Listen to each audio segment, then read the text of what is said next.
दोस्तों नमस्कार। आप सभी का हमारे YouTube चैनल पर स्वागत है। आज हम बच्चों एल्कीन के भौतिक गुण और रासायनिक गुण लेकर आए हैं। एल्कीन के भौतिक गुण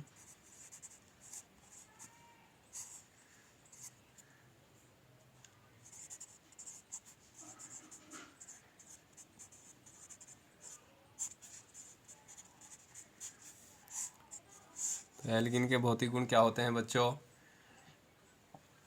नंबर 1 है जो एल्कीन श्रेणी के प्रथम 3 सदस्य होते हैं वो बच्चों साधारण ताप पर गैस होते हैं।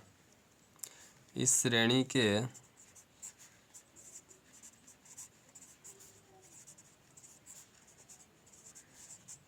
प्रथम 3 सदस्य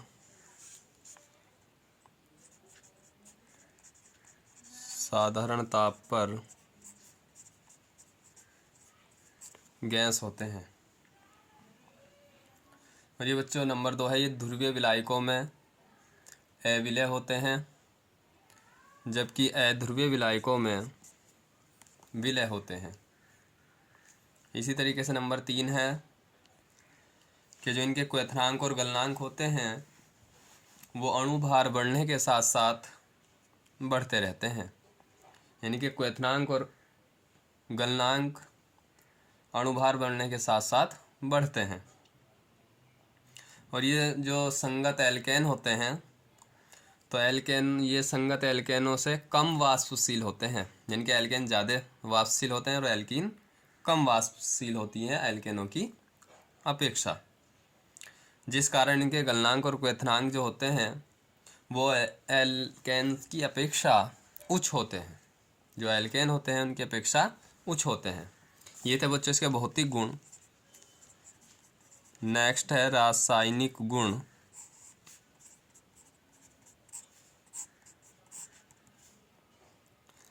तो बच्चों किसी भी यौगिक के रासायनिक गुण महत्वपूर्ण होते हैं भौतिक गुण की अपेक्षा। फिर भी कुछ भौतिक गुणों को याद रखना जरूरी होता है। तो पहला है बच्चों योगात्मक अभिक्रियाएं। जो एल्कीन होती हैं वो योगात्मक अभिक्रियाएं प्रदर्शित करती हैं। योगात्मक अभिक्रियाओं का मतलब है बच्चों जुड़ना। यानी कि कोई भी रिएक्शन कोई भी यौगिक किसी तत्व यौगिक से अभिक्रिया करके यानी कि जुड़कर जो यौगिक बनाता है उसे कहते हैं योगात्मक अभिक्रिया। यानी कि इसमें दो या दो से अधिक यौगिक या तत्वों का संयोग होता है उसे कहते हैं योगात्मक अभिक्रियाएं।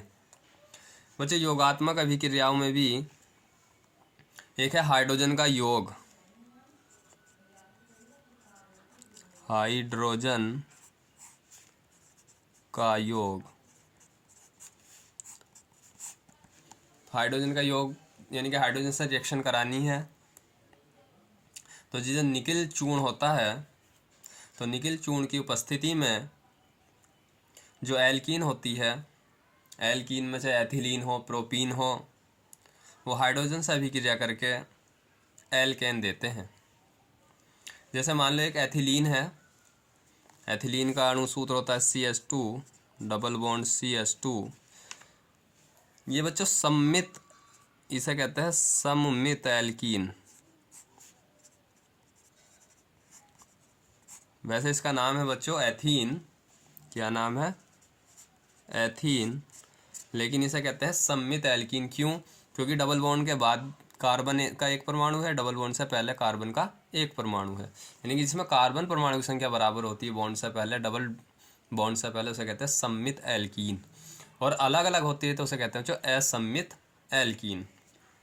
तो अगर हम हाइड्रोजन से रिएक्शन कराएं निकिल की उपस्थिति में, ये निकिल जो है जो उत्प्रेरक है और इसे गर्म करें हम 200 से 300 डिग्री टेम्परेचर पर तो ये एथेन देता है। यानी कि एक H इसके साथ आ जाएगा CH3 और ये बॉन्ड टूट जाएगा, एक H इसके साथ आ जाएगा CH3 तो इसे कहते हैं C2H6 यानी कि एथेन। ये बच्चों बना एल्केन और एल्केन में भी एथेन गैस प्राप्त हुई। तो ये हुआ बच्चों हाइड्रोजन का योग। आगे है बच्चों हैलोजनों का योग।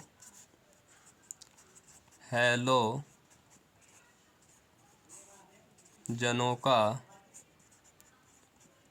योग। हैलोजनों का योग मतलब इसमें जो रिएक्शन कराएंगे हम वो क्लोरो यानी कि क्लोरीन या ब्रोमीन या आयोडीन, फ्लोरीन, इनसे भी क्रिया कराएंगे बच्चों। ये होते हैं हैलोजन। हैलोजन ग्रुप के तत्व जो होते हैं ये क्लोरीन, ब्रोमीन, आयोडीन, फ्लोरीन, एक और होता है एस्टीन, एटी। लेकिन फिलहाल इन चारों को ही महत्वपूर्ण माना गया है। वैसे तो सबकी अपनी अपनी वैल्यू होती है, एटी की भी वैल्यू कम नहीं आंक सकते हम। तो जैसे ये है एथिलीन यानी कि ethene CH2 double bond CH2, और इसकी रिएक्शन अगर हम क्लोरीन गैस से कराएं या ब्रोमीन गैस से कराएं तो ये बनेगा बच्चों CH2Cl सिंगल बॉन्ड CH2Cl। इसका नाम है बच्चों एथिलीन डाइक्लोराइड। Ethylene dichloride. और अगर हम ब्रोमीन से रिएक्शन कराए तो बनता एथिलीन डाई ब्रोमाइड। इस तरीके से आप रिएक्शन करा सकते हैं। ये था बच्चों हैलोजनों का योग, और इससे पहले था बच्चों हाइड्रोजन का योग। इसके बाद है बच्चों हैलोजन अम्लों का योग।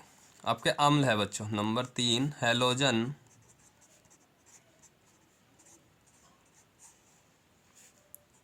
या हैलोजन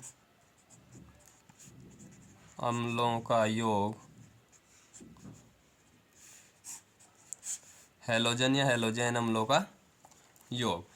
जैसे इसमें CH2 है बच्चों डबल बॉन्ड CH2 यानी कि एथिलीन, और इसकी हम रिएक्शन HI से कराएं या HBr से कराएं तो क्या बनेगा बच्चों CH3 और CH2, एक ऐसी तरह के CH3 CH2 और I यानी कि एथिल आयोडाइड। इसका नाम है एथिल आयोडाइड क्योंकि इसका CH3 CH2 लिख सकते हैं C2H5। ये बच्चों हमने बताया था आपको सम्मित एल्कीन। और अगर हम बच्चों ये इस तरीके से करें CH2 डबल बॉन्ड CH2, अगर हम बच्चों ये HBr से रिएक्शन कराएं तो ये बनेगा CH3 CH2Br यानी कि एथिल ब्रोमाइड। तो ये बच्चों मैं ये बताना चाह रहा हूँ आपको CH2 डबल बॉन्ड CH2 तो था सम्मित एल्कीन। अगर यही रिएक्शन हम असम्मित एल्कीन में करें तो ये बच्चों मार्कोनिकॉफ नियम के अनुसार होती है, यानी कि CH3 CH double bond CH2 plus HBr। तो ये बच्चों क्या है CH3 क्या बनेगा पहले समझ लीजिए, CH3CH और यहाँ Br CH3CHBr और ये H इसके साथ चला जाएगा तो ये आएगा CH3। तो जो मार्कोनिकॉफ नियम होता क्या है, मार्कोनिकॉफ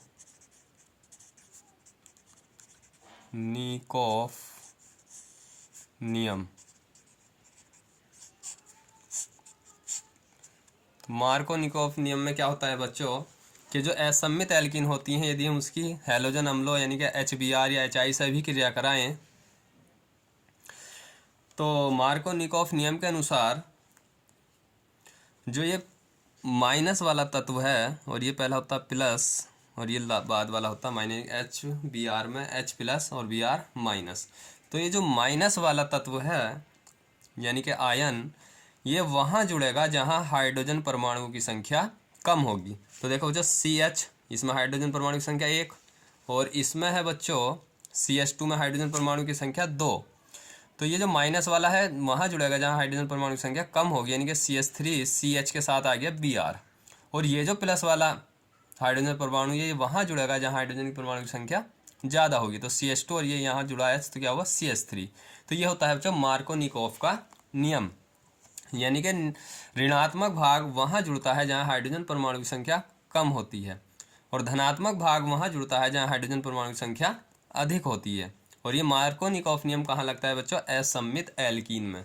एल्कीन में तो लगता है, लेकिन एल्कीन में भी असममित एल्कीन, यानी कि जो ये डबल बॉन्ड है, इससे पहले कार्बन परमाणु की संख्या 2 है और इसके बाद कार्बन परमाणु की संख्या 1 है। यहाँ थी बच्चों कार्बन परमाणु की संख्या डबल बॉन्ड से पहले 1, इसके बाद भी 1 थी, तो ये थी हमारी सम्मित एल्कीन, और यह है असम्मित एल्कीन। इसे हम विस्मित एल्कीन भी कह सकते हैं, यानी कि विषम परमाणु की संख्या अलग अलग, यानी कि कार्बन परमाणु की संख्या। तो मार्कोनिकॉफ नियम कहाँ लगता है? जहाँ कार्बन परमाणु की संख्या डबल बॉन्ड से पहले और बाद में अलग अलग हो, यानी कि असम्मित एल्कीन में। एक होता है बच्चों पर ऑक्साइड उपस्थिति, यानी कि अगर पर ऑक्साइड की उपस्थिति है तो मार्कोनिकॉफ नियम के अनुसार रिएक्शन होती है, अपोजिट यानी कि विपरीत। जैसे ये था हमारा CH3CH double bond CH2 plus HBr। यदि हम बच्चों इसे पर ऑक्साइड की उपस्थिति में कराए रिएक्शन, यहाँ लिख दो पर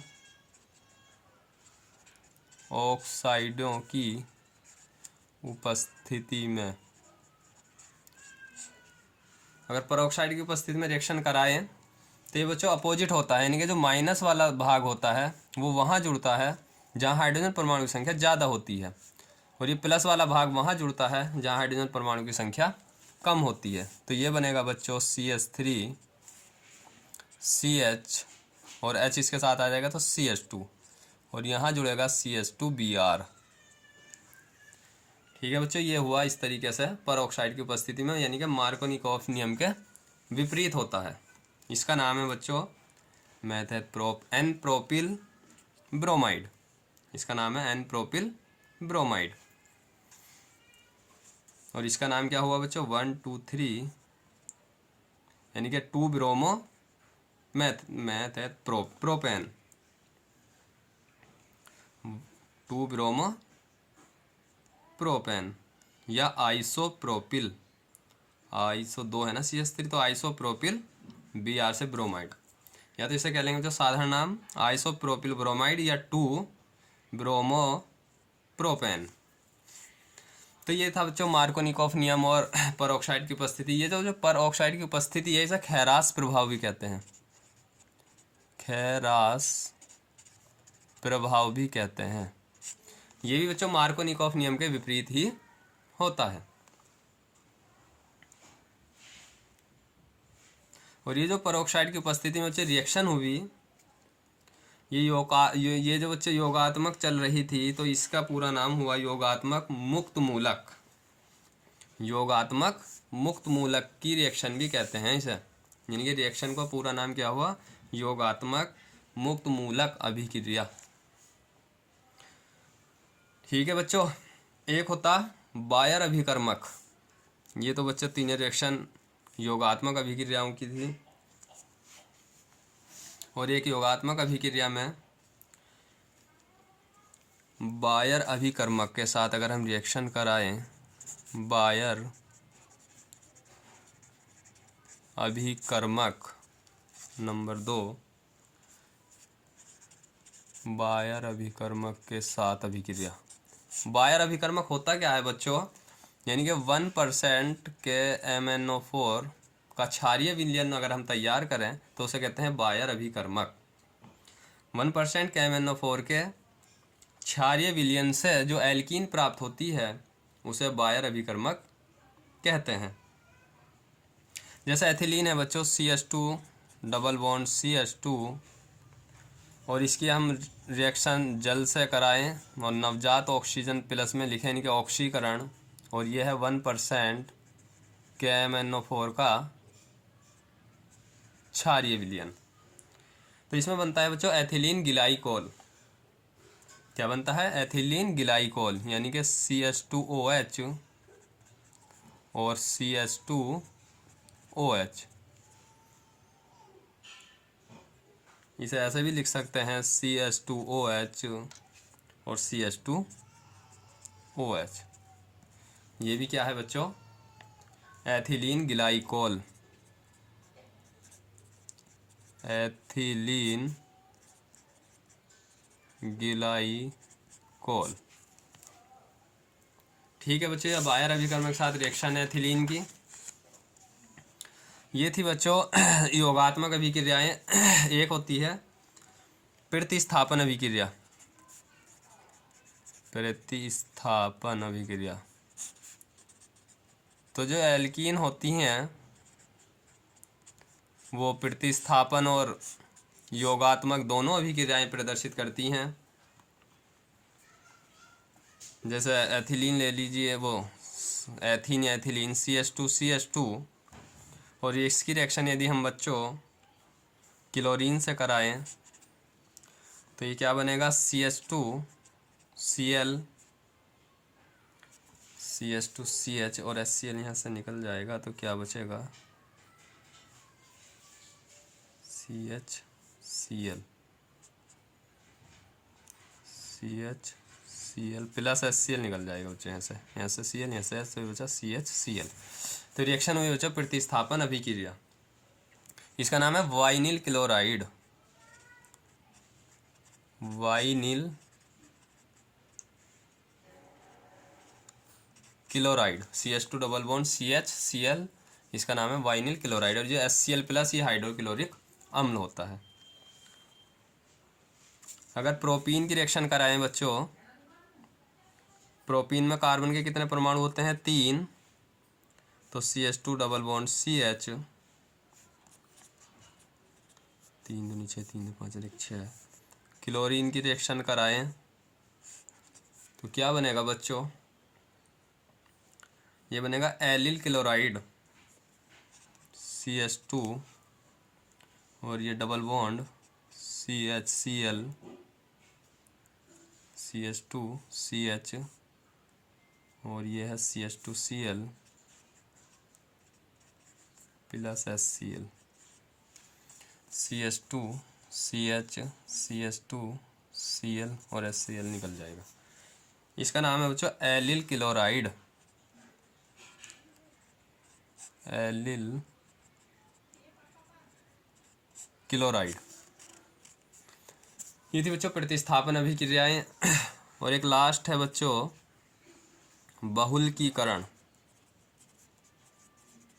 बहुलकीकरण में बच्चों हम पॉलीथीन प्राप्त करते हैं, जो दुकानों पे बाज़ारों में हम सामान लाते हैं, जिसमें वही पॉलीथीन बहुलकीकरण से प्राप्त होती है। यदि हम एल्कीन का बहुलकीकरण कर दें एथीन का, तो हमें पॉलीथीन प्राप्त होती है।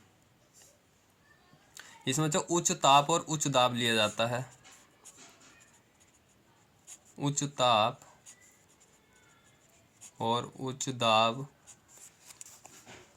CH2 double bond CH2 polythene बन जाएगी CH2 सिंगल बॉन्ड CH2 और N। यह है बच्चों पॉलीथीन या पॉलीएथिलीन। ठीक है बच्चों, यहाँ सिंगल बॉन्ड लगा दीजिए और जब N है यहाँ तो संतुलित करने के लिए N आ जाएगा। तो ये थी बच्चों एथीन का बहुलकीकरण। इसे एथीन भी कहते हैं या एथिलीन। ठीक है बच्चों, ये थे एल्कीन के भौतिक गुण, और इसमें मार्कोनिकोव्स नियम समझाया हमने आपको, खैरास प्रभाव समझाया, परऑक्साइडों की उपस्थिति में क्या होता है, बायर अभिकर्मक क्या होता है। नेक्स्ट वीडियो में बच्चों हम आपको एल्काइन लेकर आएंगे, एल्काइन बनाने की विभिन्न विधियाँ। ठीक है बच्चों, आज के लिए इतना। Thank you very much.